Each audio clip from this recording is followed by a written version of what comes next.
మహాభారతంలో శ్రీకృష్ణుని మించిన పాత్ర ఉండదు.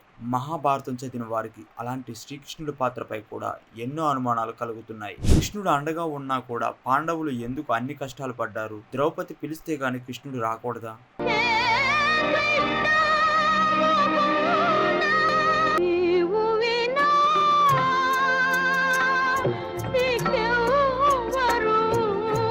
ధర్మరాజుని జూదానికి వెళ్లకుండా కృష్ణుడు ఆపి ఉండొచ్చు కదా. సుయోధనుడు శకునితో ఆడించినట్టు ధర్మరాజు కృష్ణుడితో ఆడించి ఉండవచ్చు కదా.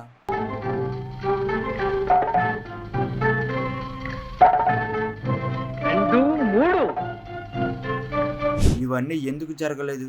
ఆపదల్లో కూరుకుపోయి ఉన్నప్పుడు తప్ప ఆపద రాకుండా ఆపలేడా? ఇలాంటి ప్రశ్నలు ఎన్నో సహజంగానే వస్తాయి. వీటికి సమాధానం కూడా ఆ శ్రీకృష్ణుడే చెప్పాడు. మనకు కాదంలో శ్రీకృష్ణుడు బాల్య స్నేహితుడైన ఉద్ధవుడికి మహాభారతం చివరిలో శ్రీకృష్ణుడిని ఉద్ధవుడు ఇవే ప్రశ్నలు అడిగాడు. ఉద్ధవుడు ఏమడిగాడు, శ్రీకృష్ణుడు ఏం చెప్పాడో ఇప్పుడు తెలుసుకుందాం. కృష్ణ, నీవు పాండవులకు ఆప్తుడివి కదా. ధర్మరాజు జూదం ఆడకుండా ఆపచ్చు, లేదా ధర్మరాజు తరపున నీవు ఆడి ఉండొచ్చు కదా.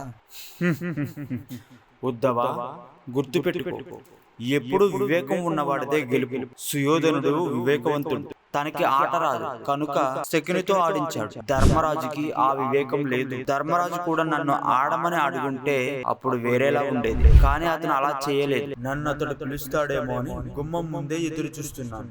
అతను పిలవలేదు సరికదా, నన్ను అటువైపు రావద్దని ప్రార్థించాడు. అతని ప్రార్థన మన్నించి నేను అటువైపుగా రాలేదు. మిగిలిన పాండవులందరూ ఓడిపోయినందుకు ధర్మరాజును తిడుతున్నారే కానీ నన్ను పిలవలేదు. ద్రౌపది కూడా వస్త్రాలు తొలగించే వరకు నన్ను స్మరించలేదు. నన్ను పిలిచి ఉంటే రాకుండా ఉంటానా?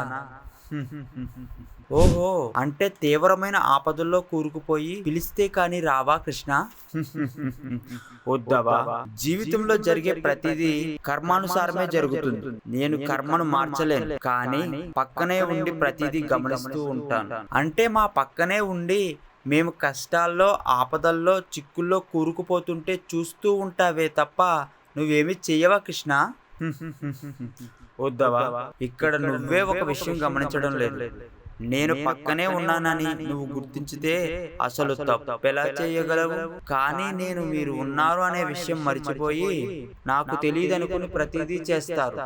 అందుకే ఇబ్బందుల్లో పడతారు. అది కృష్ణుడు చెప్పిన రహస్యం. కృష్ణుడు నిత్యం మన పక్కనే ఉంటాడు. పూజలు గట్రా ఏమీ అవసరం లేదు. ఆయన పక్కనే ఉన్నాడు, అన్ని గమనిస్తున్నాడు అని గుర్తించుకుంటే చాలు, మన జీవితం సాఫీగా సాగిపోతుంది. ఇదే ఉద్ధవుడికి శ్రీకృష్ణుడు చెప్పిన రహస్యం. దృష్టి వంశోద్భవుడైన కమలనాథుని కన్నా ప్రతాపవంతుడు, పూజార్కుడు ఈ సభలోనే కాదు, చతుర్దశ భువనాలలో లేడు. బృందావనమాలి రారామా ఇంటికి ఒకసారి, అలిగి చెలరేగి చెయ్యాలి అల్లి బిల్లి కొంటే అల్లరి.